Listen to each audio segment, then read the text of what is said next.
Porque eu, sendo adventista, falo muito da Congregação Cristã no Brasil. A Congregação Cristã no Brasil tem uma história na minha vida, ela tem algo na minha vida muito especial e eu quero contar aqui para vocês, porque envolve coisas sobrenaturais que aconteceram na minha vida. E aí a história da minha vida, ela passa por um monte de barreiras envolvendo mortes e tudo mais, onde a Congregação Cristã foi e é essencial na minha vida hoje, mesmo eu sendo adventista do sétimo dia.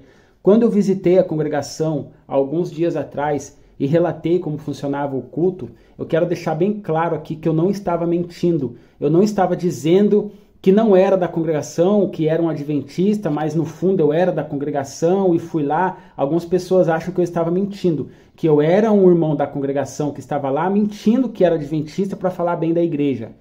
E alguns irmãos, isso foi dito por irmãos que não são da congregação, tá? Que não gostaram de eu ter falado bem da congregação e inventaram essa mentira. E teve irmãos da congregação também que disseram que eu estava enganando, que eu era um ex-CCB que fui lá para falar mal da igreja. Então alguns dizem que eu falei mal, outros dizem que eu falei bem. Irmãos, eu fui da congregação dos 6 aos 10 anos de idade.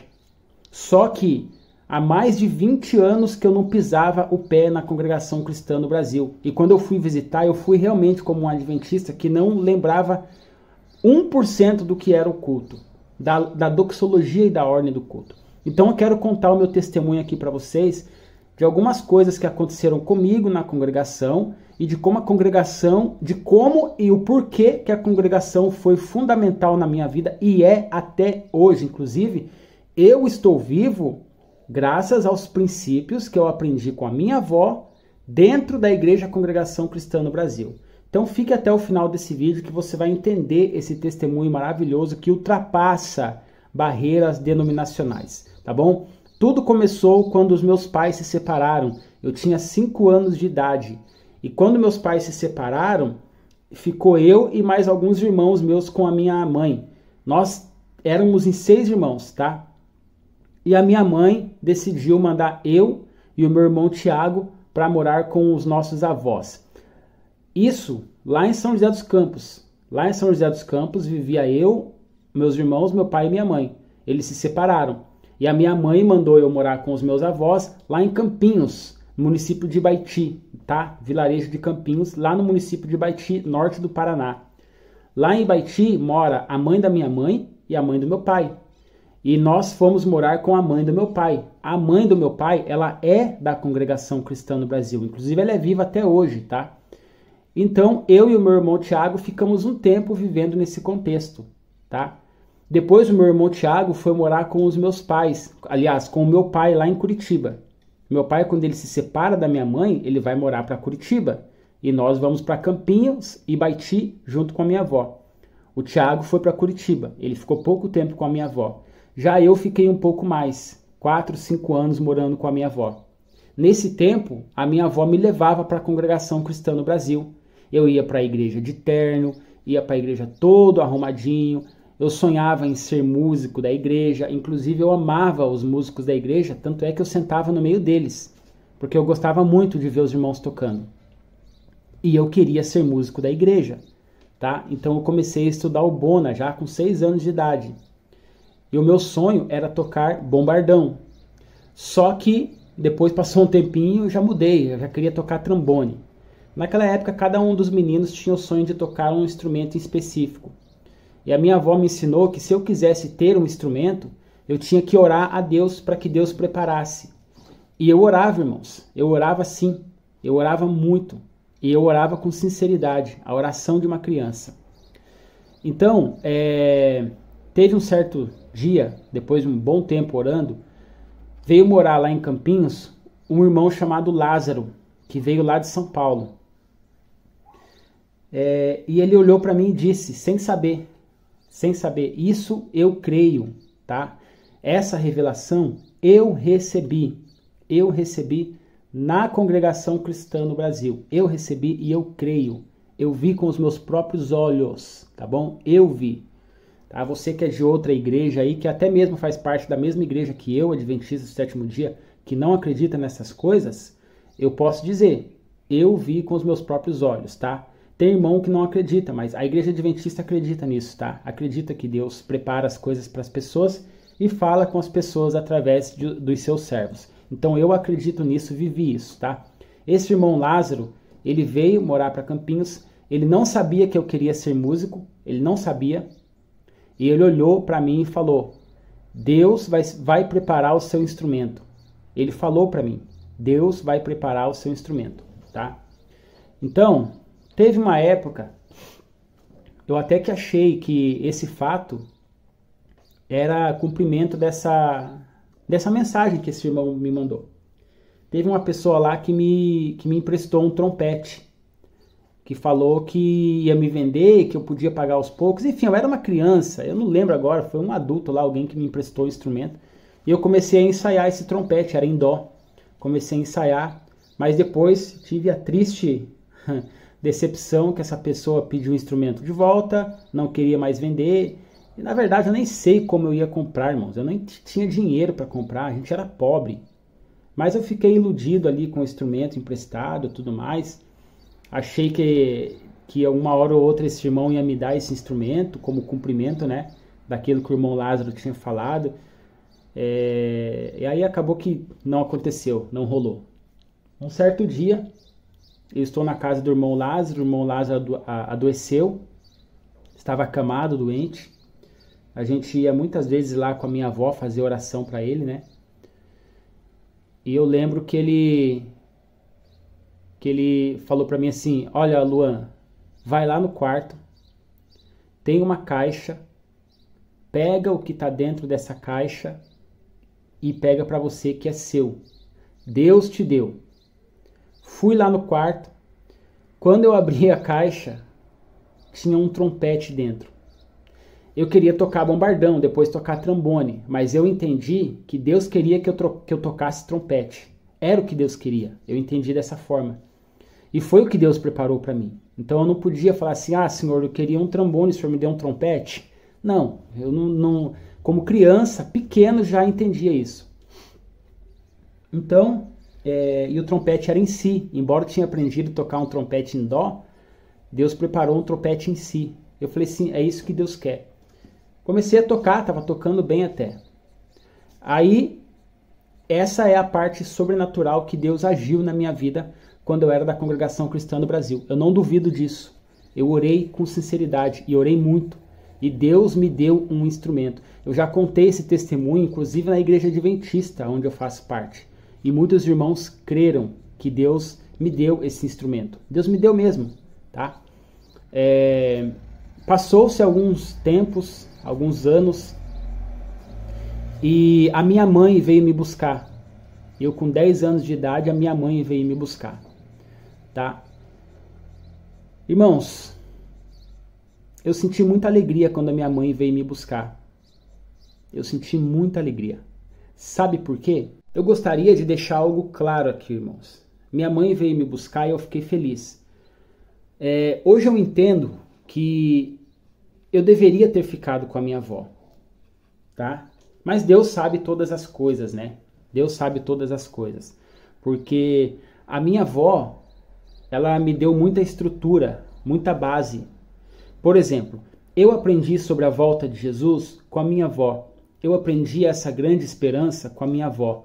Muitos outros princípios bíblicos foi a minha avó que me ensinou, tá? Se você perguntar para mim hoje se eu concordo com tudo que a congregação prega, eu não concordo. Mas eu tenho um carinho especial por essa igreja, porque a minha avó, dos 6 aos 10 anos de idade, que é uma idade essencial na infância, que constrói muito do caráter, eu passei com a minha avó. Eu passei aprendendo esses princípios salvaram a minha vida e você vai entender por quê. Eu não era para estar vivo hoje. Eu era para estar morto. Tá? E eu acredito fielmente que foram esses princípios que fizeram com que eu tomasse algumas decisões corretas, tá bom? Só que, eu entendo isso agora, só que na época era sofrido para mim viver longe da minha mãe. Quando a gente chegou em Campinas, olha o que a gente fazia. Crianças, pense. Eu com 6, o meu irmão com 8, né? A gente, nos primeiros dias que a gente foi morar com a nossa avó, a gente saía para a rua escondido e olhava assim as casas que tinham carro e a gente batia a palma e a pessoa saía e a gente dizia assim, ô moço, você tem carro, a gente está longe da nossa mãe, você podia levar a gente para morar com a nossa mãe de novo? A gente acreditava que as pessoas poderiam pegar 2 crianças e levar de novo morar com a mãe. Então a gente pedia socorro, porque a gente foi separado da nossa mãe contra a nossa vontade. Imagine 2 crianças, gente, ser separado da mãe assim, porque a minha avó até então era uma estranha para mim. Eu nunca tinha visto a minha avó. Então vocês imaginem o quanto a gente sofreu. A gente sofreu demais. Mas o tempo foi passando e eu fui entendendo, fui compreendendo, ainda com saudade da minha mãe, mesmo todas essas maravilhas, esses testemunhos, Deus ter me dado um instrumento, mesmo tudo isso acontecendo, eu tinha saudade da minha mãe. Tinha, como todo filho tem. E aí, um certo dia, eu acordo com a voz da minha mãe ao fundo. Aquilo ali para mim foi como uma música suave. Minha mãe veio me buscar. Se despedir da minha avó, a minha avó teve que deixar a minha mãe me levar, né? Porque enfim, era minha mãe. Mas mal sabia eu o que me esperava. Mal sabia eu o inferno que eu viveria, naquela situação. Minha mãe foi me buscar junto com o meu padrasto. Ou seja, ela já estava em outro casamento. E desse outro casamento havia uma criança, a filha dela com ele. Ok, tudo bem, eu como criança, iludido, pegamos o ônibus, fomos para São José dos Campos. Chegando lá, meus irmãos, começou o inferno na minha vida. Aquele homem começou a me espancar, aquele homem começou a me bater, aquele homem não me aceitava, a minha mãe não estava nem aí para mim. A minha mãe passava o dia sentada assistindo novela, fumando e tomando café. Essa era a vida dela. Então eu fui espancado, fui maltratado, fui humilhado, apanhei na cara de uma pessoa que não é o meu pai. Então eu digo para você, mãe, toma cuidado com o homem que você coloca dentro da sua casa com os seus filhos. Toma cuidado. E você, homem, que de repente se casa com uma mulher que tenha filho, saiba de uma coisa. Essa criança não tem culpa de nada. Essa criança tem que ser amada, tem que ser respeitada. Você que é padrasto, que ama o seu enteado, você está de parabéns. Você que é padrasto e trata o seu enteado com diferença, sabe que você é uma pessoa ridícula. Ridícula. Eu não tenho medo de falar isso. Então eu comecei a ser espancado, irmãos, por essa pessoa. Depois de algum tempo, fui morar de novo com a minha avó. E esse meu padrasto, ele passou a ter mais raiva de mim ainda. Porque eu fiz uma coisa horrível. Eu roubei um rádio que ele tinha. Antes de ir embora, eu peguei aquele Walkman, pequenininho assim, e roubei e levei. Roubei. Não sei o que deu na minha cabeça. E aí quando eu chego lá em Baiti, lá em Campinhos, eu fico sabendo que esse meu padrasto bateu na minha mãe porque eu roubei esse rádio e que isso estava dando briga lá. E eu fiz esse rádio voar na parede, quebrei. Isso eu já tinha 13 anos mais ou menos. E aí, só que quando eu voltei, eu já não estava mais com aquela mente concentrada na igreja, igual eu tinha quando eu era criança. Fui algumas vezes, tentei voltar a tocar, mas eu não estava tão interessado assim. E aí chegou um dia que a minha avó me mandou embora de casa. Ela brigou comigo, ela chamou minha atenção, eu não gostei, eu respondi, briguei com ela também, e ela mandou ir morar com a minha tia, lá em Campinhos. Tá? Então, até aí, esse era o único contato que eu tinha com a congregação cristã no Brasil. Dos 6 aos 10 anos, firme. Depois nem me lembrei, eu nem me lembro, antes de visitar a igreja a congregação cristã no Brasil agora, eu nem lembrava como era a doxologia do culto, tá bom? Por isso que eu falo com toda sinceridade que eu fui visitar como uma pessoa que é adventista e quem não conhecia mesmo a Igreja Congregação Cristã, como funcionava o culto, tá bom? Alguns irmãos falam assim, esse aí é ex-CCB, ele já conhecia tudo, ele foi lá só para falar mal. Não, mentira, mentira, eu tô te contando aqui a verdade, tá bom? Então, fiquei esse tempo lá com a minha tia, briguei com a minha tia. Depois que eu briguei com a minha tia, eu tentei voltar para a casa da minha avó. A minha avó já não me queria mais e com toda razão. Ela já estava bem de idade e ela tinha razões para isso. Não a julgo, muito pelo contrário, eu amo minha avó e sou grato até hoje pela base que ela me deu dos 6 aos 10 anos. Então o que aconteceu? Fui para Curitiba. Mas irmãos, quando eu soube que eu ia ir para Curitiba, eu entrei em desespero e comecei a chorar copiosamente. Sabe por quê? Porque eu sabia que em Curitiba, cidade grande, eu já mundano, eu sabia que eu não ia conseguir firmar nos caminhos do Senhor lá em Curitiba. Eu sabia disso. E aí, a próxima parte dessa história agora é uma parte muito dramática. Porque eu fui morar para Curitiba já sabendo que eu seria contaminado com as coisas mundanas, porque eu não estava com a mente tão forte assim para resistir a esse tipo de coisa. E algumas pessoas vão falar assim, então você nunca foi convertido, então o tempo que você passou com a sua avó não valeu de nada. Quem é você? Você nem sabe o que aconteceu. Eu saí da casa da minha avó forçado a primeira vez. A segunda vez porque eu cometi erros. Mas eu não posso negar que a base que a minha avó me deu vai salvar a minha vida lá na frente. Você vai entender como isso aconteceu. Então, morando em Curitiba, com meu pai e minha madrasta, eu tinha uma certa liberdade que eu não tinha quando eu morava com a minha mãe, porque eu era preso dentro de casa. Quando eu fui morar com a minha mãe da outra vez que ela foi me buscar lá em Campinhos, eu vivia preso dentro de casa, tendo que cuidar dos meus 2 irmãos, não contei esse detalhe para vocês, tendo que cuidar dos meus 2 irmãos gêmeos que nasceram, fruto do casamento dela com ele já tinha uma filha. Depois teve esses 2 irmãos gêmeos, eu tinha que cuidar deles. Então eu era preso dentro de casa. E com a minha avó também, mas preso de uma maneira mais consciente, porque ela me protegia de todos os maus. Mas lá em São José dos Campos com a minha mãe, eu era preso porque eu era escravo da casa e ainda era espancado. Em Curitiba eu não tive isso. Eu era mais livre. E aí eu comecei a me envolver com coisas mundanas, realmente.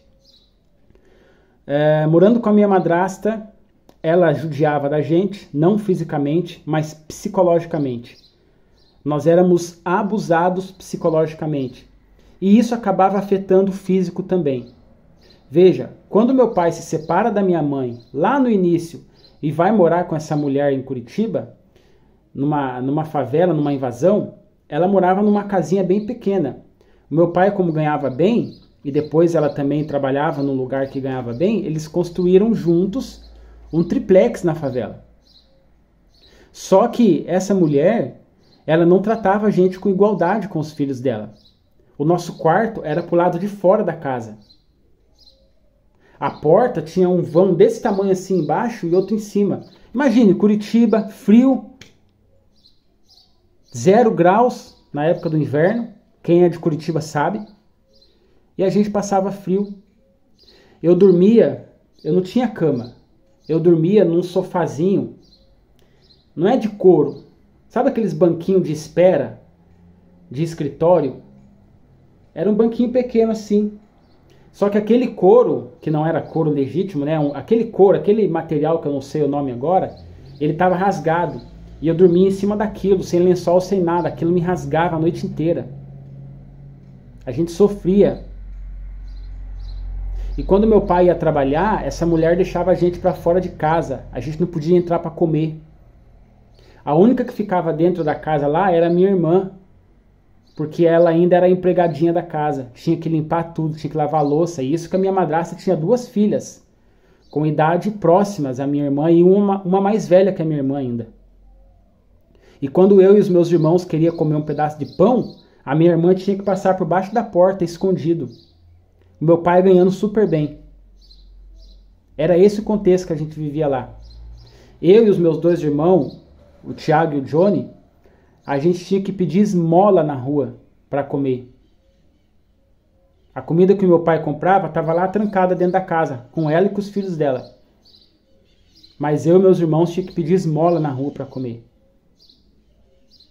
Quem sabe você que está assistindo esse vídeo aí é de Curitiba, quem sabe eu já não fui na sua casa e você já não me deu de comer. Quem sabe? Tinha muita gente que nos ajudava, a gente ia tomar café de manhã, ganhava um copinho de Nescau das pessoas, às vezes um suco, um pão. Era assim que a gente vivia. Sabe quando foi que a gente começou a poder entrar dentro de casa para comer? Quando a minha madrasta teve a brilhante ideia de abrir um brechó e a gente ia pedir na rua, ganhava roupa boa, e levava para ela abrir a loja dela. E em troca, a gente podia entrar para dentro da casa comer. Hoje ela está com uma loja grande, mas foi assim que tudo começou. Resultado disso, os meus 2 irmãos entraram nas drogas e a minha irmã também. E aí você me pergunta, Luan, por que eles entraram nas drogas e você não? Eu digo com toda certeza, por causa da base que eu tive na infância. A base que a minha avó me deu. Tudo bem, depois eu comecei a fumar cigarro e comecei a beber com 14 anos. Só que eu tinha um limite. Eu não estou dizendo que o cigarro é bom nem que a bebida é boa. Para mim é tudo droga igual às outras. Mas eu não conseguia ir além. Não conseguia. Eu vi, morando naquela comunidade, muitos amigos meus morrendo por causa de drogas, ou de doença, ou de overdose, ou sendo morto por traficante. Eu vi. Mas não é ver de ver no velório, eu vi. Cresci vendo gente morrer. E os meus irmãos mais ainda, porque moraram lá mais tempo que eu. Um lugar extremamente violento. Eu vi. Por que eu não entrei nessa vida? Porque a base que a minha avó me deu, embora fosse distante, ela falava aqui aos meus ouvidos e não deixava eu ir além. É por isso que eu sou grato. Eu não lembro como era a doxologia do culto, eu não lembro de nada. Não lembro, mas eu lembro de algumas coisas que são essenciais para mim. Eu não concordo com muitas coisas da Congregação Cristã no Brasil. Mas eu não vim aqui para falar do que eu não concordo. Eu vim aqui para falar do bem que me fez a base que a minha avó me deu dentro dessa igreja. É isso. Passou-se os anos. O meu irmão foi assassinado, morreu em 2009. Meu pai tinha acabado de viajar para Santa Catarina quando ele morreu. Foi assassinado. Judiaram dele de todas as formas que você puder imaginar. Eu não vou dar muitos detalhes aqui, senão o vídeo vai ficar muito longo, mas pergunta aí nos comentários o que você quer saber. Talvez eu vá respondendo ou eu vou gravando outros vídeos. E aí eu tive que fazer o reconhecimento do corpo do meu irmão, fazer todo o procedimento. Entrei em depressão, comecei a beber mais ainda, já tive coma alcoólico. E eu vivia essa vida desgraçada, irmãos. Por que desgraçada? Desgraçado não é um palavrão, é uma vida sem graça, sem a graça de Cristo. Vivi essa vida desgraçada. Até o dia em que, num site de namoro, eu conheci uma mulher chamada Elaine. Começamos a namorar,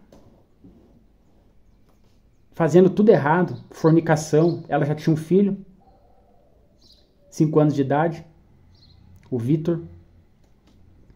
Começamos a namorar e a gente se amontoou, se amigou, foi morar junto. E aí um certo dia ela resolveu voltar para a igreja dela. Eu não sabia que igreja era essa. Mas ela resolveu voltar para a igreja dela e falou assim: amor, hoje eu vou para a igreja. Falei, então vamos, vou junto. Meio contrariado, não tinha tanta vontade, vou junto. Entramos na igreja, era um sábado de manhã. Não entendi nada que o pregador pregou, só lembro o tema. E eu conto isso num testemunho quando eu fui visitar essa igreja aqui no grupo. Mas lembro certinho como era toda a doxologia, porque eu já era grande, né? Prestei atenção. Isso com 25 anos, 25, 26 anos de idade. Ao sair da igreja no final do culto, eu decido passar num aviário para comprar ração para o cachorro. E o aviário era bem do lado da igreja. Eu falei para minha esposa assim, amor, eu vou ali comprar ração para o cachorro. Ela falou assim, não, hoje não pode. Eu falei, mas por que não pode? Ela falou, porque hoje é sábado. Eu falei, mas e daí? Ela falou assim, ai, como que eu vou te explicar? E começou a me explicar do jeitinho dela. Mesmo assim, eu fui lá no aviário e ainda zombei. Era a igreja adventista, a igreja dela. Depois de sair da igreja, eu ainda fui no aviário e zombei. Falei assim, ô moço, eu vim aqui cometer um pecado, me vê 2 quilos de ração aí. Zombei. E aí, no caminho, voltando para casa, pedi para ela continuar me explicando sobre o sábado. Ela explicou do jeitinho dela, ela estava afastada da igreja, mas ela explicou do jeitinho dela. Eu fiquei com aquilo na cabeça. Ela falou assim, olha amor, eu não vou saber te explicar, porque eu faz tempo que não estou na igreja, etc e tal. Chamaram um casal de irmãos da igreja lá, que a prima dela chamou, para dar estudo bíblico para a gente. Começamos a fazer estudo bíblico. E eles mostravam, tudo que eles ensinavam, eles mostravam para a gente na Bíblia. Tudo. E era a Bíblia que eu tinha em casa, tá? Falou assim, olha, eu quero que você leia na sua Bíblia. Tudo que era ensinado era bíblico. E aí começamos a frequentar a igreja adventista. Decidi pelo batismo, eu e a minha esposa, tá? Ela batizou de novo, porque ela estava muito tempo fora da igreja. Fomos batizados juntos, no mesmo tanque, eu e ela, pelo pastor Mário, na igreja adventista. Fiquei desempregado por causa do sábado. A igreja adventista me supriu, ajudou toda a minha família, ajudou eu, minha esposa e o meu enteado, e a minha filha Luane, que já tinha nascido. Hoje ela está com 10 anos. E a igreja não só me deu, mas me ensinou a pescar também. Você não dá o peixe, você ensina a pescar.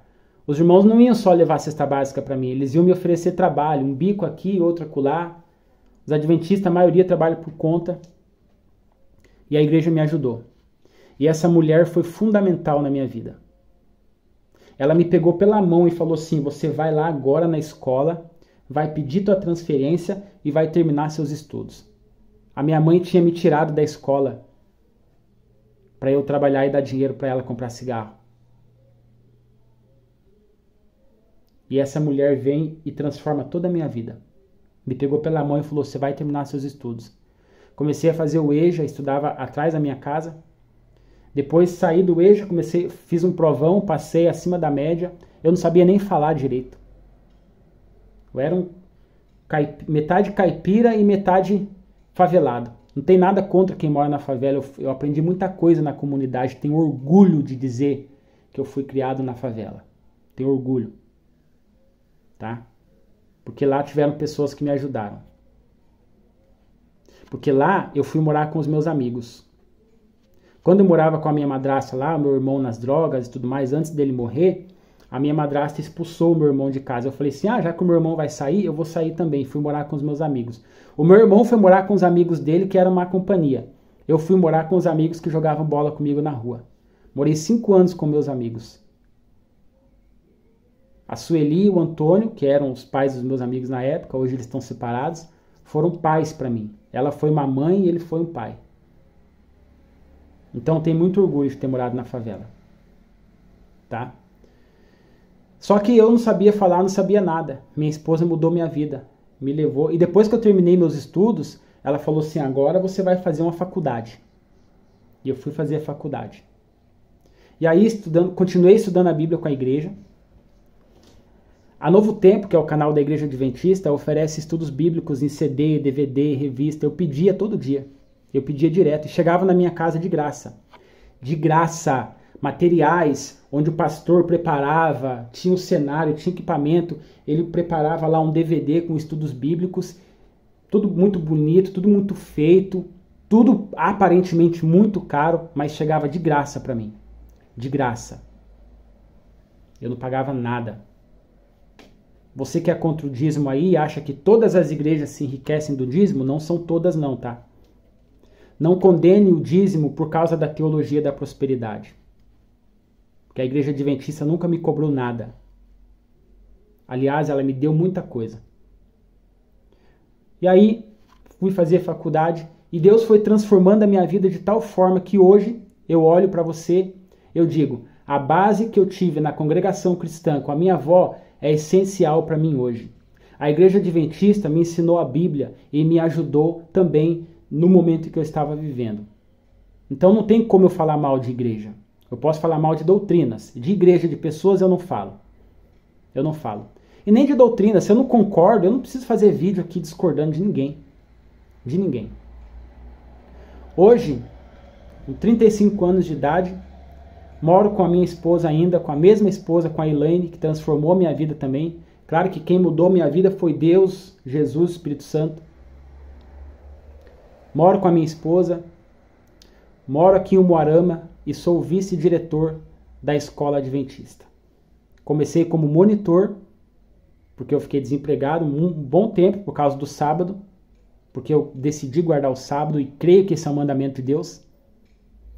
O mesmo Deus que mandou guardar o sábado não deixou faltar nada na minha mesa. Então eu entrei para a escola adventista lá em Curitiba como monitor de alunos. Depois fui chamado aqui para o Oeste, para Cascavel, para trabalhar como coordenador de disciplina. Subi um degrau, depois subi mais um degrauzinho e hoje sou vice-diretor da escola adventista. Eu não falo mal de denominação. Por quê? Porque tiveram duas que foram essenciais na minha vida. Ah, Luan, você está dizendo que depende de denominação? Não. Deus atuou na minha vida, mesmo eu estando na congregação, e Deus atuou na minha vida agora como adventista do sétimo dia. Ah, Luan, você vai deixar adventista e voltar para a congregação? Não. A igreja adventista me ensinou verdades bíblicas que na congregação eu não tinha aprendido. Mas por isso eu desprezo a congregação? Não. Absolutamente não.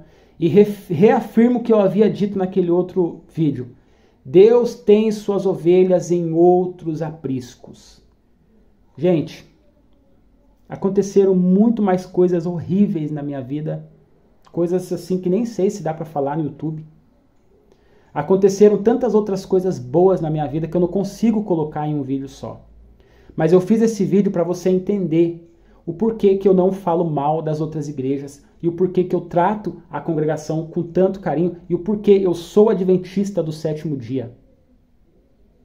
Eu guardo o sábado. A igreja adventista é uma bênção para mim. Tem sido uma bênção, sim. Alguns familiares meus que são da congregação me condenam. Porque, Luan, você era da congregação com a tua avó quando pequeno, não sei o que, você agora está numa seita, está em outra igreja, está numa fé estranha e não sei o que. Alguns nem olham mais para minha cara, mas eu não estou nem aí. Eu não vou julgar toda uma igreja por causa de algumas pessoas. Tá bom, irmãos? Irmãos, esse é o testemunho da minha vida, muito simples. Eu sei que faltaram muitos detalhes, mas eu espero que isso sirva de alguma coisa, de alguma forma para alguém.